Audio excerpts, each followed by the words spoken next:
called the Robert MacNeil Report in the first instance for two reasons, one of them funny and one of them serious. Jim and I had agreed 2 years before to do a program together. But it was the New York station which asked me to come back when the Washington station was equivocating about it. And at first, the Washington station wasn't sure they wanted their commodity Jim to be involved in this talking head program out of New York, what's it going to be? And I can remember going to Washington and talking with them about it. And but what's it going to be? Another talking head show? And said, well, you can use Jim 3 times a week. And so it started, that's one of the reasons it was called the Robert MacNeil Report at first. As Jim will tell you, the stupidest name for a program ever. But I'll tell you a funny story. There was a woman at Channel 13 his name is Angela Solomon. She's now a very close friend. And she was the head of publicity for Channel 13.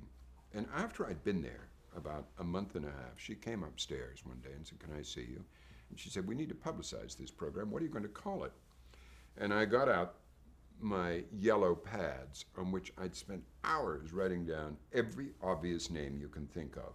News Watch, News Night, News Beat, News, every name like that. And she said, you're going to call it one of those? And I said, well, I guess so, one of these. And she said, I thought we'd hired somebody really smart to do this. I said, what do you mean? And she said, well, that just sounds like every other show. And she said, why don't you call it by your own name? And I said, oh, Angela, what if a year from now Channel 13 didn't like what I did and wanted to put somebody else in? And she said, now I really know you're dumb.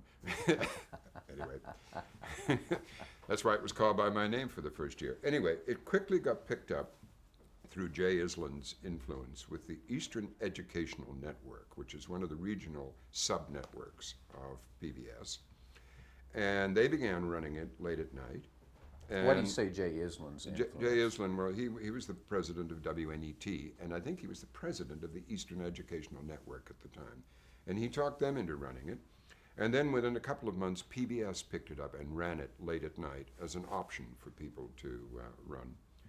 And then the following spring, it got bought by PBS as a program and was renamed, with Washington a full partner and WNET, and renamed the MacNeil-Lehrer and that's when the two Report, and that's when Jim's role became much more equal. And as he will tell you, that was a very good change in the name of the program.